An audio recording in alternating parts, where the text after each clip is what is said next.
একদিন আমি ওই জানলাটা বন্ধ করে দিয়েছিলাম। তারপর এই 40 বছরের মধ্যে ওই জানলা আর আমি কোনোদিন খুলিনি। আজ একবার খুলে দিই।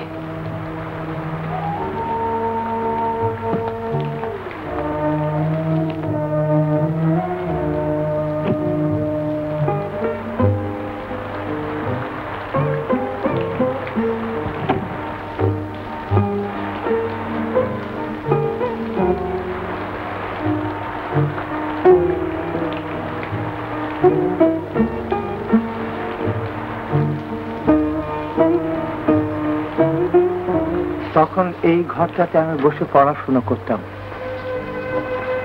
আর ওই জানলায় ভুবন রোজ এসে চুপটি করে দাঁড়িয়ে থাকত।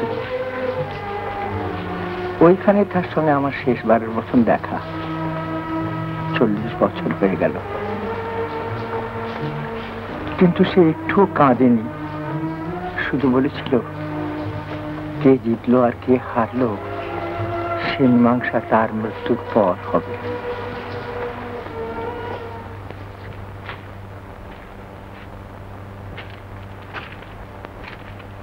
এতক্ষণে বাড়ি ফেরা হলো? বেলা 2টো বেজে গিয়েছে, সে হুঁশ আছে?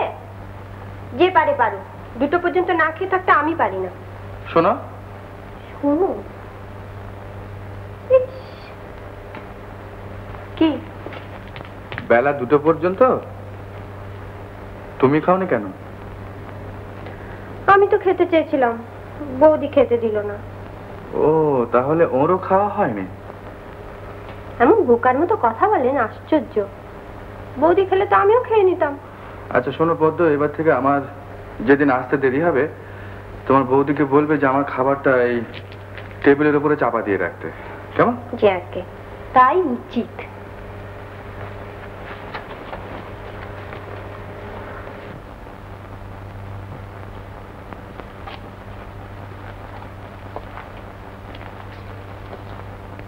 কি লিখলে? শ্রীযুক্ত যোগেশ ঘোষাল সমীপেশু, গত 13ই বৈশাখে অনুষ্ঠিত ইউনিয়ন বোর্ডের মিটিং এ সকল সভ্যের মতানুসারে। সকল সভ্যের আগে উপস্থিত কথাটা লাগাও।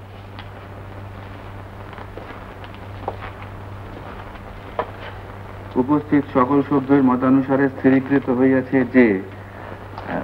আগে মোদ্দা কথাটা শুনে রাখো, পরে শুদ্ধ বাংলায় লিখবে। ইউনিয়ন বোর্ডের রাস্তা আরো খানিকটা চওড়া করবার জন্যে যোগেশ ঘোষালকে তার আম বাগানের খানিকটা অংশ ছেড়ে দিতে হবে। যদি ছেড়ে না দেন? ইউনিয়ন বোর্ড দখল করে নেবে। আম গাছগুলো তো সবে গুটি ধরেছিল। তোমার ঘটে যদি একটু বুদ্ধি থাকতো তাহলে তোমার দাদারা সমস্ত সম্পত্তি কেড়ে নিয়ে বাড়ি থেকে কান ধরে বার করে দিতে পারতো না। একটা কথা যাবে যে কারোর গায়ে যদি হাত তুলতে হয় তো আগে তুলবে, পরে হাত তুললে শেষ পর্যন্ত হাঁটতে হয়। যোগেশের আম গাছে গুটি ধরেছে তুমি কি করে জানলে? আগে ওদিকে একদিন বেড়াতে গেছিলাম। কত দূর গিয়েছিলে? আপনার শিব মন্দির ছাড়িয়ে জগদীশ চক্রবর্তী বাড়ি পর্যন্ত। যত দূরই যাও আর যেখানেই যাও তারকেশ্বর রায় চোখ দুটোর বাইরে যেতে পারবে না, সে চেষ্টা করো না। যেদিন বুঝবো লেগো। আমি তোমাকে বাড়িতে জায়গা দিয়েছি, কিন্তু মনে রেখো আমি কাউকেই বিশ্বাস করি না।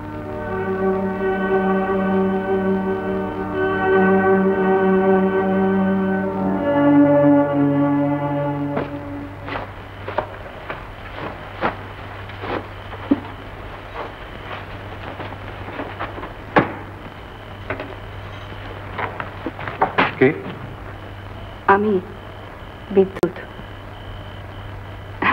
কি দেখছেন? আপনাকে দেখলে কিন্তু আমার একজনের কথাই মনে পড়ে, আমার ছোট বৌদি। তার চেহারার সঙ্গে খুব মিল আছে বুঝি?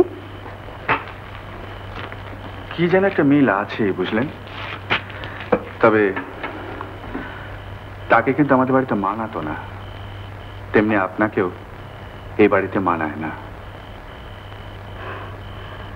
আপনার চোখে আমাকে যদি এ বাড়িতে বেমানান লেগে থাকে সেটা আমার পক্ষে লজ্জার কথা। শুনুন শুনুন, আমি এ বাড়ির বউ, এ বাড়ির সঙ্গে মানিয়ে চলাই আমার সবচেয়ে বড় দায়িত্ব। এখানে যেদিন প্রথম আসি সেদিন আসনার সম্বন্ধে আমার কোনো আগ্রহই ছিল না, কিন্তু যত দিন যাচ্ছে ততই দেখছি ছোট্ট গায়ে বিস্ময়ের আর শেষ নেই। হ্যাঁ, ভালো কথা, আজ এক ভদ্রলোকের সঙ্গে আলাপ হলো। ভদ্রলোকের নাম জগদীশ চক্রবর্তী। আপনি তার ওখানে গিয়েছিলেন নাকি? হ্যাঁ। আর যাবেন না। কেন বলুন তো? আমি বলছি যাবেন না।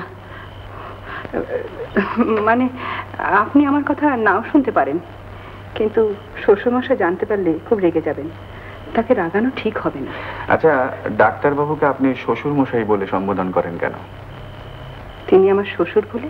আমাদের সংসারে কিন্তু বাড়ির বউয়েরা শ্বশুর মশাইকে বাবা বলে পরিচয় দিয়ে থাকে। আপনার মুখে কিন্তু সেই সম্বোধন আমি একদিনও শুনতে পাইনি। এ আপনার অনধিকার চর্চা বিভাসবাবু। ভবিষ্যতে কোনোদিন আর এই ব্যাপার নিয়ে যাতে আপনার সঙ্গে আলোচনা না করি।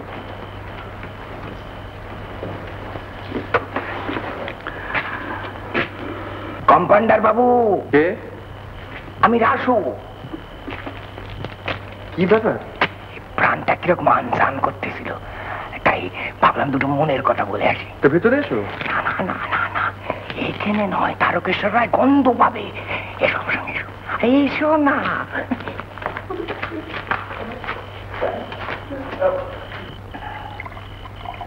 আমি তোমার জন্য সব ব্যবস্থা করে রেখেছি। এখানে কেউ আসবে না, কোনো ভয় নেই। নাও, খেয়ে ফেলো দেখি। মিষ্টি জিরেন কাঠের রস। আচ্ছা রাসু, এখন তো তোমার চোখ পিট পিট করছে না?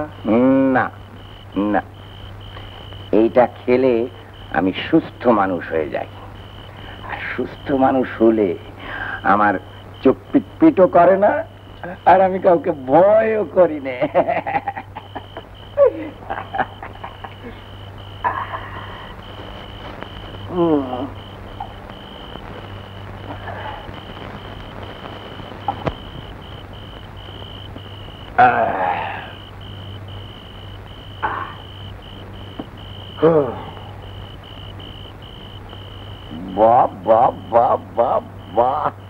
তুমি তো একেবারে চ্যাম্পিয়ন লোকে মাস্টার, এবারে এক চুমুকি খালি। আচ্ছা মাস্টার, তারকেশ্বর রায়ের বাড়িতে বেশ রসে বসে আছো, কি বলো? রসে বসে মানে? মানে ঘরের মানুষের মতো। আমি তো তারকেশ্বর রায়ের কুকুর, মানুষকে কামড়াবার জন্য আমাকে পুষেছে। না ধর, তুমি তো আর এখন শুধু কম্পাউন্ডার নয়, তার খাতাপত্র দেখা, দলিল দস্তাবেজ করা, এমনকি চিঠির মুসবিদে পর্যন্ত তোমাকে দিয়ে করাচ্ছে, যা তাপস বাবুর করা উচিত ছিল। ডাক্তার বাবু তো তাপস বাবুর সঙ্গে কথা পর্যন্ত বলেন না? না না না। কেন, ব্যাপারটা কি? তারকেশ্বর রায় তাপস বাবুকে নিজের ছেলে বলে স্বীকারই করেন না। সে কি? তাই ছেলে বয়স থেকে ইচ্ছে করে ছেলেটাকে জন্তু বানিয়ে রেখেছেন।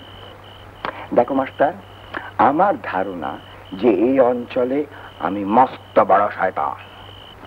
কিন্তু জেনে রেখো, তারকেশ্বর রায় আমার চেয়ে ঢের ঢের বেশি শয়তান। হ্যাঁ।